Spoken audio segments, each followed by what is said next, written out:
Fatigued from the long flight, Yun-Jin yawns as she turns on her laptop. She landed in Rio de Janeiro just 2 hours ago, but her work cannot wait. Looking through her mailbox, she spots a dozen unread emails from an unknown user addressing her by name. Few know her as Yun-Jin.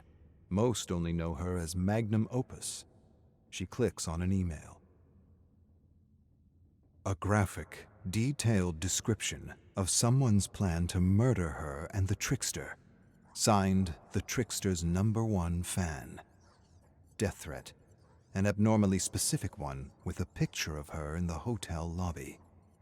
Before the death of No Spin, she ignored such threats, but now, her manicured hand shakes as she reaches for her phone. The threat is too serious to be taken lightly. She calls her security crew for an emergency meeting. Outings are restricted to recording sessions and concert rehearsals only. A bodyguard is assigned to the trickster and herself. Everyone complies with the new rules except for the trickster, who argues against staying on the hotel premises. No surprises there. Her relationship with the trickster has been on the rocks for months now. He challenges every decision she makes, his ego pushing her patience to its limit. Because of their frequent creative disagreements, their next album is behind schedule, forcing her to produce 3 new songs while overseeing his tour. Her security expert confirms that the phones are ready. At her request, a tracking GPS application was installed on all company phones. No one else knows about this. If the trickster keeps testing her patience, this app will come in handy. It's for his own good, and hers. Yun-Jin pours herself a cup of coffee at the recording studio, stifling another yawn. Her temples are throbbing. The jet lag is hitting her hard.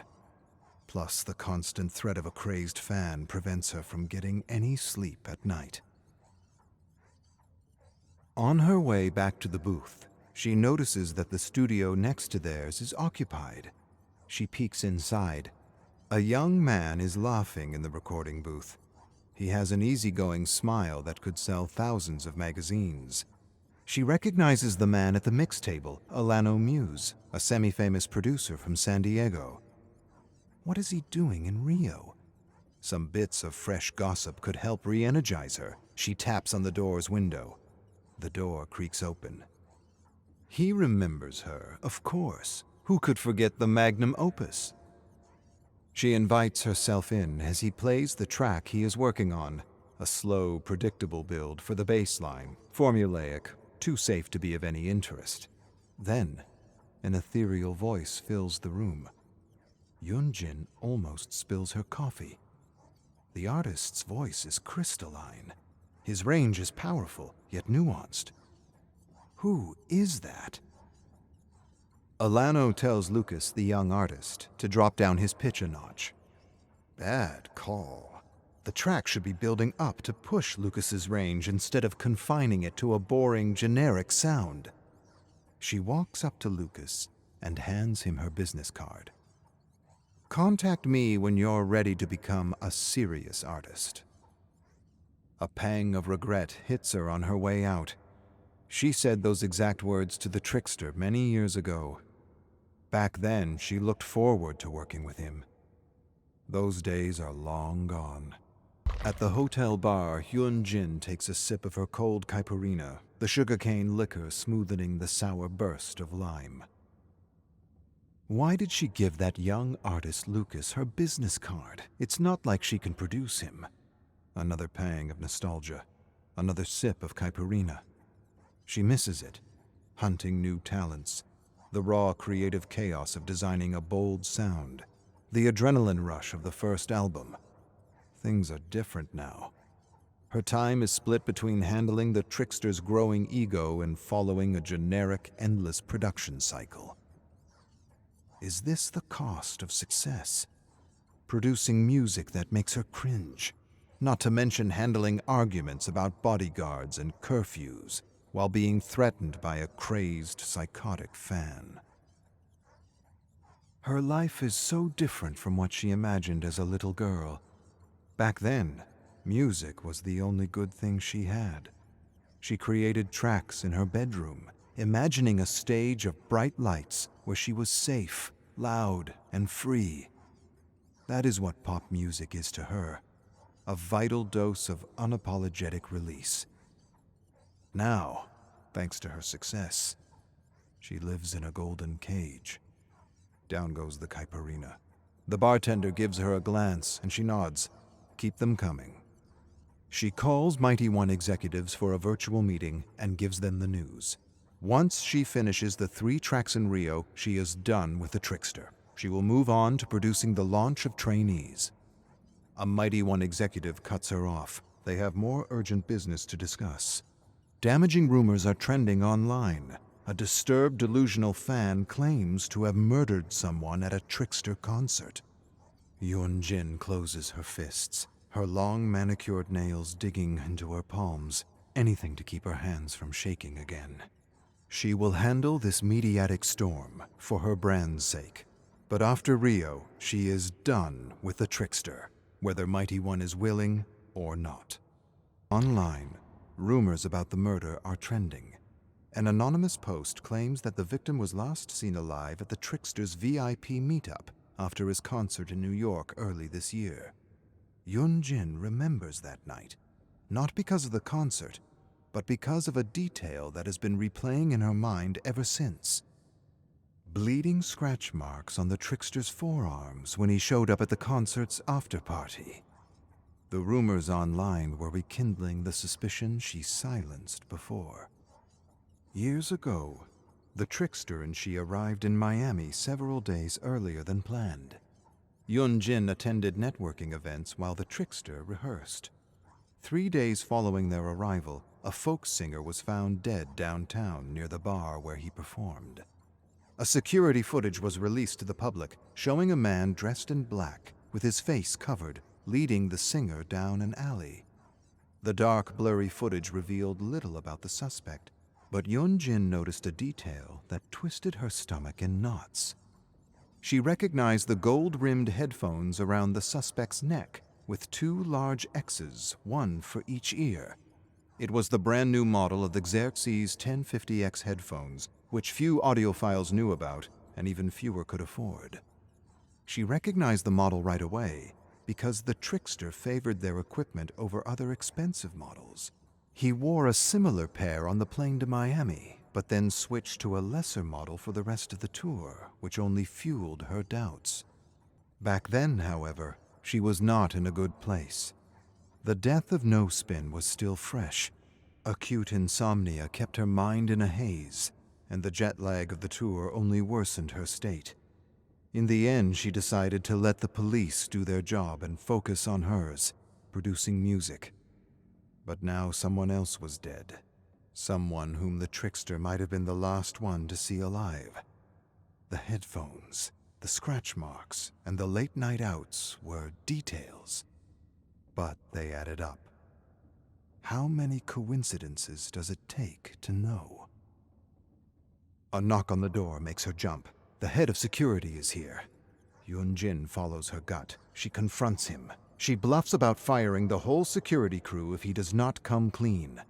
It pays off. She learns that the trickster left the hotel premises last night. His bodyguard tried to follow, but lost him on the way. Yun-Jin pounds her fist on the table. Why would he leave the hotel? To go where? And to do what? Despite working with the trickster for years, he is still no more than a stranger. While he generates incredible profit, it comes at a cost. If the trickster is linked to a murder, so is she. Even if there is no evidence, even if it's just rumors, it's her life on the line, her entire career. She could never produce music again, and the worst part is, it's her own fault. She knows better than to trust someone in this industry.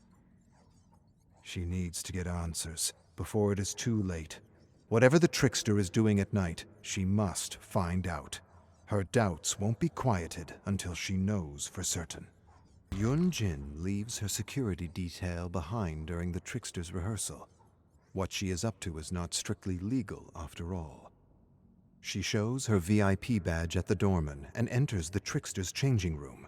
Perhaps she could find something in here that could be a clue as to what the trickster is up to. Amidst the flamboyant costume, she looks for a clue, receipts, notes, pictures. All she finds is a gym bag. Inside lies a water bottle, a few t-shirts, and his wallet.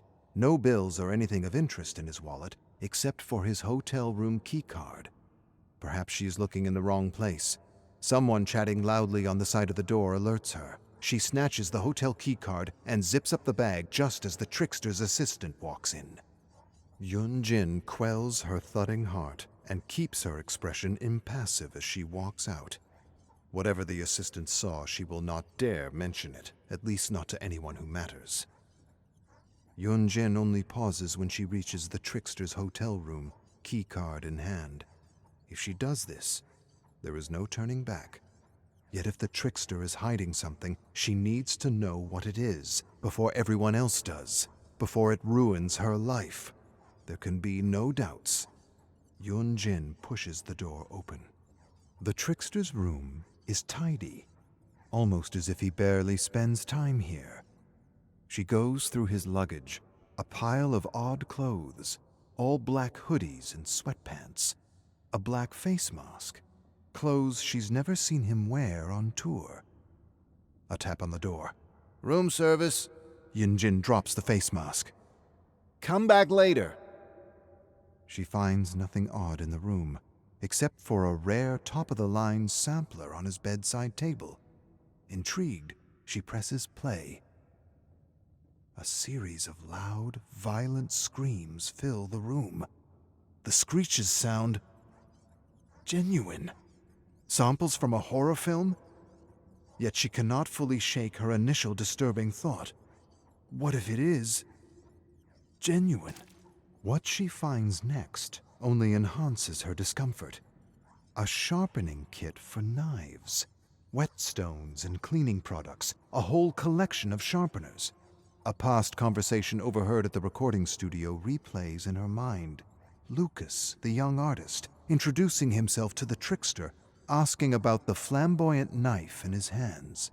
The trickster replying that he always keeps a blade on him. Yun-Jin picks up a whetstone. Why sharpen a stage prop? Sure, the trickster used real knives to do stunt work as a kid, but it is no longer necessary. This obsession with knives is not just for show. And what is the point of sharpening a knife if it's not to use it? She shudders. Another noise at the door. Yun-Jin puts down the whetstone. "I said come back The trickster walks into the room, catching her off guard. Her eyes meet his. He is just the awkward kid I signed years ago. I will not let him drag me down. His outrage meets her fury. Yun-Jin picks up the sampler. "Where the hell do you wander off at night? And what is this twisted horror bullshit? What if the media got a hold of it? Your career would be over." Trickster sighs and admits that after the death of No Spin, his mind drifted to a dark place. He rarely talks about their death, and she can tell why. That day still haunts her dreams. Time passes, but guilt remains. Yun-Jin spots his phone on the table. "Grab a drink from the minibar, trickster. Today's rehearsal is canceled." She keeps the sampler and reminds him to stay on hotel grounds until the concert. He nods in agreement. Good. For her ploy to work, he must think she trusts him. Yun-Jin looks out from her hotel room. Outside, the downpour is relentless, causing flash floods in parts of the city. She calls her staff. No matter how bad the storm is, the show must go on. Yet the weather is not to blame for the growing apprehension in the pit of her stomach. There is something off about the trickster, a hunch she can no longer ignore, no matter how profitable he is. While he might seem sincere, years in the business have taught her that she cannot trust anyone. Yun-Jin grabs her phone and activates the GPS tracker on the trickster's company phone. His location appears as a blue dot on the huge map of Rio. Her gut feeling is right.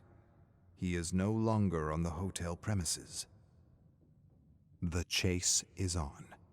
Time to teach the trickster a new trick. Yun-Jin slows down near Trickster's location. As she approaches, a gray sedan suddenly speeds off. She checks her phone. The blue dot is getting farther away on the map. Trickster must be in the car that just took off. Yun-Jin stomps on the accelerator and speeds off. After a few turns, she catches up with the sedan, which makes a sharp right. Yun-Jin follows, yanking the steering wheel while stomping on the brakes. Her car drifts into the turn, gliding towards a wretched narrow alley. The sedan accelerates and swerves left, entering a narrow street. Yun-Jin repeats her maneuver and drifts left, but the wheels hydroplane on the puddled asphalt, and the car spirals out of control. A thundering crash!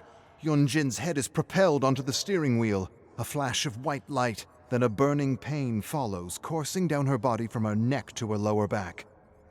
Yun-Jin coughs and gasps at the pain. For a moment, all she can do is breathe. When she exhales, the pain lessens slightly.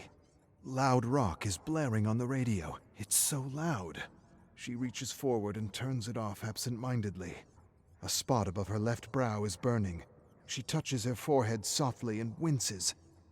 A drop of blood drips down her finger. The windshield is cracked on the passenger side. Yun-Jin moves slowly, carefully leaning over. It's okay. Everything is okay. I'm okay. She looks out. The car crashed into a street lamp on the passenger side. This could have been much worse. A familiar ding interrupts her thoughts. Her phone. Yun-Jin slowly leans forward, her hand searching under the seat. She grabs her phone and unlocks the screen. A text message from the trickster. Help. Why would he ask for her help? Unless she missed something. Unless the trickster is not the one she is chasing. Yun-Jin's heart skips a beat. The death threat. The trickster's #1 fan. Perhaps the crazed fan found out about the trickster's nightly escapades and decided to strike. Kidnappings go hand in hand with death threats after all. She lets out a curse.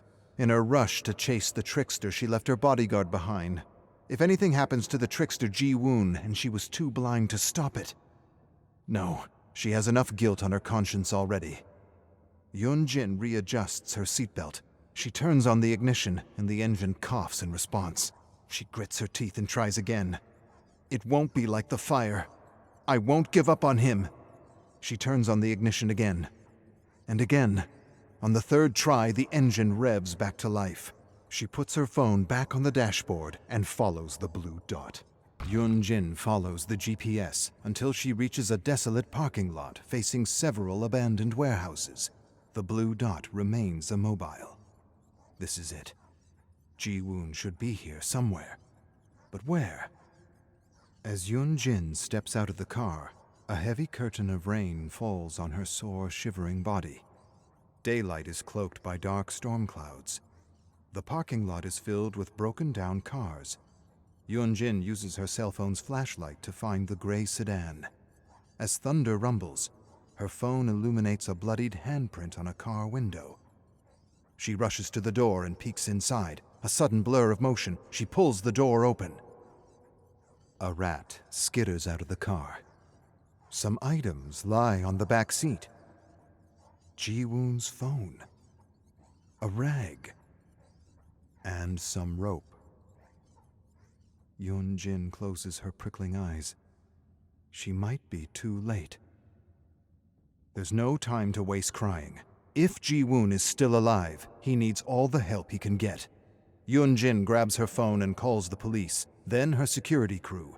Whatever this crazed fan has planned, it ends now. Rumbling thunder. Yun-Jin is staggering through the rain, looking for a clue, a trail. An icy gust lashes her drenched body, but she cannot stop, not until Ji-woon is safe. A rat skitters over a puddle upon which lies a white business card. Yun-Jin picks up the blood-stained card and reads, Magnum Opus, music producer. It's hers. With a shudder, she realizes she might know the person who kidnapped Ji-woon. Police sirens are blaring in the distance, but she cannot tell if they are coming for her or the several people caught in the storm. Yun-Jin shouts Ji-woon's name, yelling in despair over sirens and thunder. Then she hears a scream coming from across the parking lot, where stands an abandoned warehouse. She rushes to the warehouse, reaching its wide doors. A chain is wrapped around the handles, padlocked into place. Meanwhile, police are arriving on the scene. A brutal scream emerges from the warehouse. She cannot afford to wait. What happened to No Spin cannot happen again. Never again. Picking up a lead pipe from the ground, she strikes the padlock again and again. Ji-woon! Ji-woon! The padlock breaks open.